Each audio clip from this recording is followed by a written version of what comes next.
गोपाल चावला कहता सर मैं खालिस्तान बनाऊंगा, तेरे बस का है, तेरे बस का है, तेरे बस का क्या, तुम्हारे आर्मी के जर्नलों के बस का नहीं है। ठीक है, आपके मुल्क के अंदर जो ये डिक्टेटर रह लिया आपके आर्मी के, उनके बस का नहीं है। क्या कर लेंगे यार, कमाल की बात है। ये इन्होंने 200 500 700 लोग इकट्ठे कर लिए, कहीं कनाडा में कहीं इंग्लैंड में, ये कहते हैं खालिस्तान बना लेंगे। फजूल की बात, नहीं बना पाओगे भाई, नहीं होगा, नॉट पॉसिबल। मैंने पहले भी मैं कल आरजू जी आपके चैनल पे कहा था, ये रेफरेंडम 2020 की बात करते थे, आप 21 में ये कह रहे हैं कि जब रेफरेंडम करेंगे, वो गंदी सी शक्ल वाला एक वो गुरपतवंत पन्नू आ जाता है, वो पता नहीं कहा गले से आवाज निकाल के अजीब सी बातें करता है। मैं आपको बड़े वाज़ेह तौर पर बताऊं, ये लोग सब खालिस्तान का एक कटोरा बना के, और ये लोग सब चंदा इकट्ठा कर रहे हैं।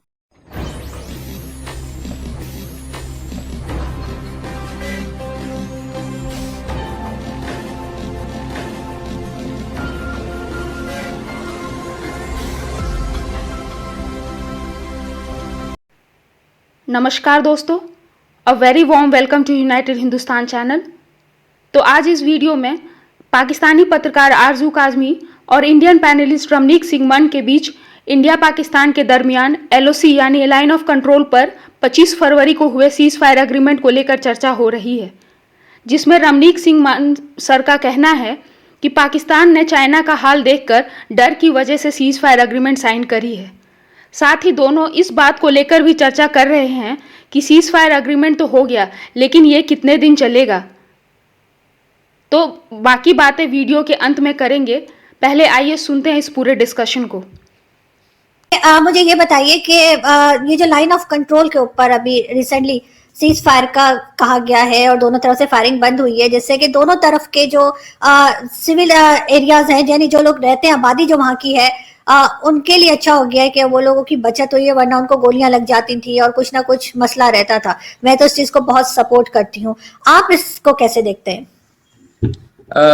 अर्जु जी, इसके लिए थोड़ा सा हमारे को भगवान श्री राम का एक रामचरितमानस है, तुलसीदास जी का लिखा हुआ, उसके अंदर एक प्रसंग आता है, जब समुद्र से वो 3 दिन से विनती कर रहे होते हैं कि साहब रास्ता दे दीजिए, और रास्ता देते तो कहते हैं भगवान राम बकौल रामचरितमानस में तुलसीदास जी के विनय न मानत जलधि जड़, गए 3 दिन बीत, बोले राम सकोप तब, भय बिन होए न प्रीत। तो बिना डर के प्यार भी नहीं होता। तो ये जो प्यार का इजहार पाकिस्तान की फौज की तरफ से आ रहा है, बादशाह की तरफ से आ रहा है, इमरान खान साहब की तरफ से आ रहा है, आपके ISPR की तरफ से आ रहा है, तो इसके पीछे बहुत बड़ा कारण एक भय भी है, डर भी है। और वो डर आपका उतना था या नहीं था, पर जब चीनी यहां से एकदम सरपट दौड़े, आपने देखा होगा वो रिट्रीट की जो स्पीड थी, वो डिप्लॉयमेंट की स्पीड से 4 गुना ज्यादा थी, इतनी जल्दी में भागे वहां से वो। तो कहीं ना कहीं उसका एक असर डेफिनेटली पाकिस्तान की डिप्लोमेसी के ऊपर, पाकिस्तान की मिलिट्री थिंकिंग के ऊपर, स्ट्रेटजीज के ऊपर कहीं ना कहीं आया होगा। चाहे वो आपके मुईद यूसुफ है, मेरा ख्याल है, उनकी तरफ से भी होगा कि भाई अब थोड़ा सा मैं बोलूंगा, आप बुरा ना मानिएगा, कि जो डिप्लोमेटिक लैंग्वेज तो नहीं है, पर अबू भाग गए हैं, तो जरा बेहतर होगा कि बच्चे भी जरा पीछे हट लें थोड़ा सा, और जिसे हम, अगर आप बुरा ना माने दोबारा, तो औकात में आ जाए तो अच्छा रहेगा। बहरहाल बात यह है कि आपने बड़ा एक इम्पोर्टेंट पॉइंट ऑफ व्यू जो है वो प्रेजेंट किया, मेरा नहीं ख्याल बहुत ज्यादा डिस्कस हुआ है कि LOC के ऊपर, क्योंकि उस तरफ जो सिटीजन्स हैं ऑक्युपाइड कश्मीर के, वो भी हमारे ही हैं, वो टेक्निकली तो भारतीय है ना, हिंदुस्तानी है वो इलीगल ऑक्यूपेशन आपकी फौज का है, वहां पर आपका इलीगल ऑक्यूपेशन है। तो ये जो क्रॉस फायर होता है LOC के ऊपर, जो सीज फायर वायलेशन होता है, और इतना मैसिव रिटेलिएशन इंडियन आर्मी की तरफ से, हम कहते हैं मुंह तोड़ जवाब दिया जाता है, तो उसमें कहीं ना कहीं जब एक सिविलियन डैमेज होता है, तो हम महसूस करते हैं कि साहब है तो वो हमारे ही, अब वो जबरदस्ती आपके कब्जे में है, मकबूजा कश्मीर, आपने पाकिस्तान ऑक्युपाइड कश्मीर, उसको आप आजाद कश्मीर कह दीजिए, कुछ कह दीजिए, आप वो नोमेनक्लेचर कुछ भी रख लीजिए, पर उस तरफ के जो हमारे सिटीजन है उनको दिक्कत आती है। और इस सीज फायर से कुछ राहत जो है वो पाकिस्तान आर्मी को तो खैर मिलेगी, उनकी पिटाई कम होगी बेचारों की, उनकी तरफ जो लोग मारे जाते हैं, शहादतें होती हैं, हलाक होते हैं, हम तो वो भी कुछ कम हो गए, पर जो हमारे सिटीजन आपके ऑक्यूपेशन में है, उनके लिए भी रिलीफ है। तो ये बड़ा अच्छा आपने एक पॉइंट आज रेज किया है, अच्छा पर्सपेक्टिव है, अच्छा पॉइंट ऑफ व्यू है कि जो civilian lives on both sides of the LC will be relieve, थोड़ा उनको भी सुकून का सांस मिलेगा, कुछ उनको भी चैन मिलेगा। बिल्कुल ठीक, लेकिन आपको क्या लगता है कि ये कितने दिन चल सकेगा? क्योंकि पहले भी एक बार हुआ था, 3 साल तकरीबन चला था, उसके बाद फिर शुरू हो गया। और ये तो सर दोनों तरफ से बात होती है, एक तरफ से तो ताली नहीं बजती है, ये नहीं कहा जा सकता कि सिर्फ पाकिस्तान की तरफ से ही वायलेशन होती है, इंडियन साइड से भी होती है। तो आप क्या समझते हैं कि ये कितने दिन चल सकेगा? और अगर कोई अच्छी चीज हुई है तो मेरा ख्याल है उसको पॉजिटिव वे में ही लेना चाहिए, ये किसी को ये ना कहें कि मैं वो आपको डर गया, मैं डर ये नहीं है नहीं, बाहर, मैं क्योंकि उसका 10 महीने चाइना ने भी लगा दिए निकलने में। हाँ तो गया ना। हम्म, तो मैं तो कह रहा हूँ पहले ही आपको, ये तो मैं पहले से कह रहा था आपको कि बिना जमानत जलधि जड़ गए 3 दिन बीत, बोले राम सकोप तब भय बिन होए ना प्रीत। तो चाइना वाले डर गए, तो आप देख लीजिए ना, चाइना के कंपैरिजन में आपके पास बड़ा मुल्क है। मैं उस आर्गुमेंट में नहीं जाता, मैं उस आर्गुमेंट में जाता। मैं आपको थोड़ा सा बैकग्राउंड देता हूँ, और जो इस बायलैटरल सीज फायर के बाद जो वॉइसेज आई, मैं वो आपसे डिस्कस कर लेता हूँ। आपके आर्मी चीफ है जनरल बाजवा, उन्होंने कहा था कि we must extend the hand of peace in all directions. हमारे को शांति के लिए हाथ आगे बढ़ाना चाहिए सब दिशाओं में।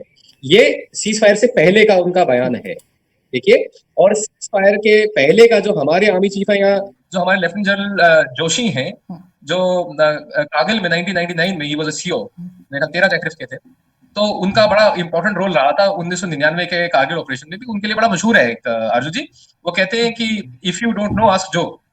उनको जनरल जोशी, तब कर्नल जोशी होते थे, तो आस्क जो। तो आजकल fortunately general Joshi is commanding 14 core, तो ये ऑपरेशनल एरिया के कमांडर भी हैं। तो जनरल जोशी का ये था कि साहब जो काउंटर टेररिज्म ऑपरेशंस हैं वो अपन कंटिन्यू करेंगे, और जब तक आप वहां से इन्फिल्ट्रेशन पुश करने की कोशिश नहीं करेंगे, आपको तो कवरिंग फायर देना पड़ता है ना। जब आपने इन्फिल्ट्रेटर्स को पुश करना होता है दिन में, रात में, नदी नालों, पत्थरों, पेड़ों के पीछे से, जब आप दहशतगर्द यहाँ पे पुश करते हैं, तब आप उनको कवरिंग फायर देते हैं। That is when you violate the cease fire. तो सीज फायर वायलेशन, तो जब तक आप वहां से इन्फिल्ट्रेटर नया पुश नहीं करेंगे, 3 साल या 30 साल, बात तो एक ही, आप वहां से मत भेजिए। आप उनको जो एक आपका मिलिट्री सपोर्ट है मत दीजिए, और आपको एक भी गोली चलाने की जरूरत नहीं है। जैसा कि मैंने पहले भी कहा था, मैं एक दिन फकर के साथ था, उसको मैंने कहा था कि साहब India in thousand year of history, हमने किसी मुल्क के ऊपर हमने आक्रमण किया ही नहीं, कभी हमने अटैक ही नहीं किया। आपको अगर समुद्र से जलजला कोई उठ के आ जाए, कोई सुनामी उठ के आ जाए, ईरान आपके ऊपर चढ़ दौड़े, हम कह नहीं सकते, पर इंडिया ने तो आपके ऊपर अटैक नहीं किया। आपके पास हमारा ऑक्यूपाइड कश्मीर, आप रिट्रीट कर लीजिए, बात खत्म हो जाती है। हमारा तो झगड़ा ही इतना ही है उसके साथ, उसके अलावा तो हमारा आपका कोई झगड़ा ही नहीं है। आईबी के ऊपर भी बीएसएफ है, जो फर्स्ट फोर्स है वो, दैट इज बीएसएफ, और आपकी तरफ से पाक रेंजर्स है। तो ये तो अर्जुन जी, जब तक आप लोग इसको तस्लीम नहीं करेंगे कि आपके मुल्क पे दिक्कत है, आपके मुल्क में दहशतगर्दी है, और हिंदुस्तान के अंदर दहशतगर्दों को पुश करने के लिए आपकी जो मिलिट्री है, आपकी जो आर्मी है, वो कवरिंग फायर देती है, आप तस्लीम कर लीजिए इस बात को, आप सुधार लीजिए, and there will be peace, कोई दिक्कत नहीं है। आप छोड़ दीजिए, रिट्रीट कर दीजिए, पीओके से खत्म कहानी, कोई दिक्कत ही नहीं। हमारे आपके मुल्क के बीच में अमन अमान बिल्कुल काम हो जाएगा सेटल, कोई दिक्कत नहीं। नहीं, ये तो खैर आपका अपना एक पॉइंट ऑफ व्यू है, लेकिन पाकिस्तान तो इस चीज को हमेशा कहता रहा है कि यहाँ से कुछ नहीं होता। और एक जैसे कहा जाता है ना कि जी ये एक थर्ड पावर है, या एक नॉन स्टेट एक्टर्स सॉरी का कहा जाता है, वो हमेशा से कहा है। लेकिन होपफुली हम उम्मीद कर सकते हैं कि अब आगे कुछ बेहतर होगा, और अगर पाकिस्तान की तरफ से भी कुछ है तो पाकिस्तान भी इसको सीरियसली एड्रेस करेगा और इस चीज पे कंट्रोल किया जाएगा। यहाँ से हम अगर आगे बढ़ें और हम ये देखें कि अभी आपके यहाँ जो फार्मर प्रोटेस्ट चल रहा था, उसमें भी खालिस्तान का भी नाम लिया जा रहा था, आपको जैसा कि मालूम है। तो उसमें अभी मैंने रिसेंटली देखा कि अजय देवगन जो एक फिल्म एक्टर है आपके, उनकी गाड़ी को रोका गया और उनसे कहा गया जी वो एंटी फार्मर है। और उसके बाद कनाडा में भी एक रैली चल रही थी मोदी जी के फेवर में, जिसको कुछ लोगों ने रोका और कहा कि ये भी, वो भी खालिस्तान का नारा लगा रहे थे, मतलब जिन्होंने रोका। तो आप क्या देखते हैं कि ये चीज अभी तक तभी नहीं है, मतलब ये अभी तक चल रही है इंडिया में और इस चीज को कंट्रोल नहीं कर पाए हैं? आजू जी, पहली बात तो मैं आपको बताऊं, और आप, मेरे ख्याल है कि खूब आपके मुल्क में तो बहुत ज्यादा है, गधों के सिर पे सिंग नहीं होते, समझ रहे हैं आप? तो ये पहचान हरकतों से होती है। हरकतें देख के पहचान सकते हैं कि इंसान की शक्ल में कौन गधा है। तो आप मेरे से ये तवक्को रखें कि साहब मैं गधों के ऊपर टिप्पणी करूंगा, तो मैं तो करूंगा नहीं। तो ये ठीक है, इन लोगों का अपना अपना एक पर्सपेक्टिव है, वो अपना अपना एक एजेंडा रन कर रहे हैं। वो एक आदमी दो आदमी किसी की गाड़ी पे खड़े होके सामने हल्ला मचाए उसको, फिर आप कहें क्योंकि वो सेलिब्रिटी है तो आप कहेंगे साहब ये तो अब एक इंटरनेशनल इशू हो गया है। कोई पोर्न स्टार ट्वीट करते तो आप कहते हैं कि साहब ये तो इंटरनेशनल इशू हो गया है।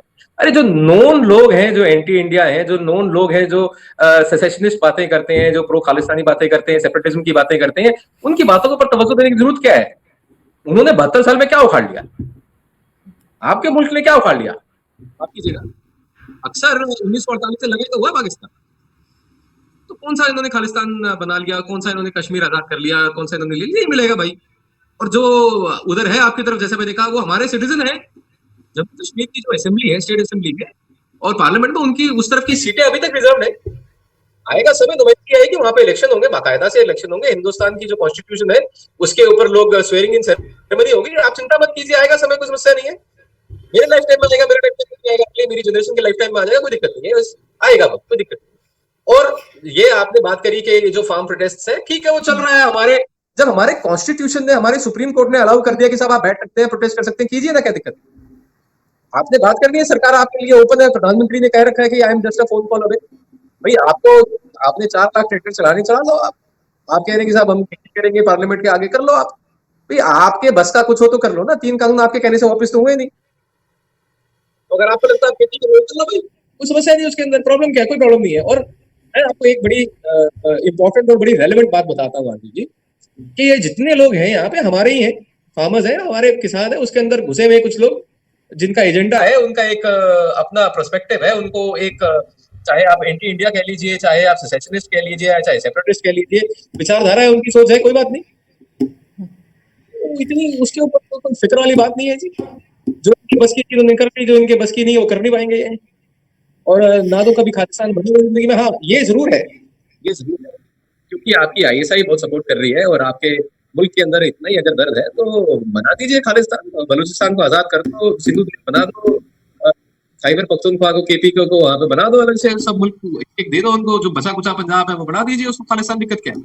वाइंड अप कर दो ना पाकिस्तान को। ये सफेद और सब रंग के झंडे की जरूरत क्या है? दुनिया को तो जरूरत नहीं है आपकी। इफ यू कांट पॉजिटिवली, माफ करना, एक अगर सोसाइटी में हम लोग रहते हैं, या अगर आप एक, चलिए आप अगर आप एक किटी ग्रुप भी बनाते हैं छोटा सा, उस किटी ग्रुप के अंदर अगर एक औरत ऐसी हो जो हमेशा झगड़ा लगाती रहे, जो हमेशा लोगों को लड़ाती रहे, जो हमेशा गलत बोलती रहे, हमेशा पंगे लेती रहे, तो उसको आप किटी ग्रुप से बाहर निकाल देते हैं ना। तो आप भी वो एफएटीएफ की आप लिस्ट में खड़े हैं। अब ईरान और नॉर्थ कोरिया के बाद तीसरा मुल्क संभवतः पॉसिबली आप हो सकते हैं, अगर आप लोग ना सुधरे तो। कुछ चीजें तो आपके करने की, हमारे करने की तो है नहीं ना कहीं सुधरेंगे तो आप ही, हम तो आपको सुधार नहीं सकते। अगर आप चाहते हैं कि इंडिया या इंडियन गवर्नमेंट या इंडियन आर्मी आके वहां पे इंटरवीन करे और आपसे जो दहशतगर्द काबू में नहीं आ रहे उनको काबू करे, तो आप बताइए एक बार। हम तो आपके कहे बिना भी आपकी मदद कर देते हैं जी, चाहे बालाकोट में हो चाहे उरी के बाद, हम तो आपके बिना कहे भी आपकी मदद करते हैं। अगर आप मदद करें, आप मांगेंगे तो हम पक्का करेंगे, कोई समस्या नहीं है। लेकिन मुझे एक चीज बताइए ना, आप देखें, अगर आपके यहाँ कोई खालिस्तान की बात कर रहा है या फार्मर प्रोटेस्ट है, तो कहीं ना कहीं अगर आप 2 मिनट के लिए छोड़ दें आईएसआई और उसके ऊपर ब्लेम को, अगर आप सिर्फ ये देखें कि वहां पे अगर कोई उठा है तो उसको क्या प्रॉब्लम है, आप उसका मसला सुनने के बजाय अगर आप हर चीज पाकिस्तान पे डालें, जो एक दोनों अलग है, दोनों चीजें अलग है। नहीं, पहले तो फार्म प्रोटेस्ट, नहीं आपको पता नहीं है, फिर आप आर्ग्यू मत कीजिए। अगर आप दोनों को जोड़ के देख रही है, फार्म प्रोटेस्ट अपनी जगह है और ये खालिस्तान वाले अपनी जगह है, बात यहां खत्म होती है। अगर आप दोनों को साथ जोड़ेंगे, then you are trying to create a problem which does not exist, you are trying to manufacture a problem. Farm protest ये है कि कुछ यहाँ पे राजनीति, सियासी पार्टियां हैं, सियासी जमातें हैं, उन्होंने कुछ अपने पिट्ठू खड़े कर रखे हैं, जो अपने आप एक पर्टिकुलर पार्टी से या एक पर्टिकुलर नेता की पॉपुलैरिटी को कंपीट नहीं कर सकते इन चुनाव के अंदर, democratically they can not compete. तो एक जरिया उन्होंने, बैक स्टेज जरिया ढूंढा हुआ है कि साहब किसी तरीके से हम इनको एम्बैरेस करें और हम कहीं ना कहीं अपना एक फुटहोल्ड ढूंढें। और उसी दौरान इन द प्रोसेस कुछ प्रायोजित लोग हैं, स्पॉन्सर्ड लोग हैं, जो अपना एजेंडा इसके ऊपर, कहते हैं ना राइडिंग द वेव। तो जब एक लहर है, लहर उठ रही है, तो उसके ऊपर वो स्केट बोर्ड लेके, अपना क्या कहते हैं सर्फिंग बोर्ड लेके चढ़ गए कि साहब हम इस लहर के ऊपर दौड़ेंगे। जैसे ही ये लहर बैठेगी, ये भी बैठ जाएंगे। और आपको पता है, the ones who ride the wave ना, they you know most of the time come under the wave. ये उसके नीचे कुचले भी जाएंगे, कोई बड़ी चीज नहीं है। तो आप दोनों चीजों को अलग रखिए। आप ये, अगर आपने फार्म प्रोटेस्ट के ऊपर लीगल और टेक्निकल मेरे से डिस्कस करना है तो आप मेरे को पॉइंट बाय पॉइंट डिस्कस कीजिए। मैं आपको एक एक बात का फार्म प्रोटेस्ट के ऊपर और फार्म लॉज के ऊपर, तीनों कानूनों के ऊपर मैं आपको एक एक जवाब दूंगा, बिल्कुल सटीक जवाब दूंगा। I will not beat around the bush. और अगर आपने खालिस्तान के ऊपर डिस्कस करना है तो आप खालिस्तान के ऊपर मेरे से एक जुदा डिस्कशन कीजिए, अभी कीजिए। और आप दोनों को साथ रखने की कोशिश करेंगे, देन आई विल अंडरस्टैंड कि you are trying to manufacture a problem. लेकिन सर उधर बात तो खालिस्तान की भी हो रही थी ना, इसलिए मैं कह रही हूँ फार्मर प्रोटेस्ट में खालिस्तान की बात कर रहे थे लोग। बात सुनो, एक मिनट बात करना आजू जी, मैं आपकी बात काट रहा हूँ। ये गोपाल चावला है, ये आपने एक खड़ा कर रखा है टटपुंजी ऐसा आदमी, ये कहता है मैं रैली निकालूंगा, ट्रैक्टर रैली निकालो, ट्रैक्टर रैली किसने रोका तुम्हारे को, निकालो ना। और जो आपके अपने मुल्क के अंदर मंडियों की दिखते हैं, आपके अपने मुल्क के अंदर जो कीमतों की दिखते हैं, उसके ऊपर क्यों नहीं कोई रैली निकालता, वो निकालिए ना। गोपाल चावला कहता है सर मैं खालिस्तान बनाऊंगा, तेरे बस का है, तेरे बस का है, तेरे बस का क्या, तुम्हारे आर्मी के जर्नलों के बस का नहीं है, ठीक है। आपके मुल्क के अंदर जो ये डिक्टेटर रैली है आपके आर्मी के, उनके बस का नहीं है, ये क्या कर लेंगे यार, कमाल की बात है। ये इन्होंने 200 500 700 लोग इकट्ठे कर लिए, कहीं कनाडा में कहीं इंग्लैंड में, ये कहते हैं खालिस्तान बना लेंगे। फजूल की बात, नहीं बना पाओगे भाई, नहीं होगा, नॉट पॉसिबल। मैंने पहले भी मेखल आरजू जी आपके चैनल पे कहा था, ये रेफरेंडम 2020 की बात करते थे, आप 21 में ये कह रहे हैं कि जब रेफरेंडम करेंगे, वो गंदी सी शक्ल वाला एक वो गुरपतवंत पन्नू आ जाता है, वो पता नहीं कहा गले से आवाज निकाल के अजीब सी बातें करता है।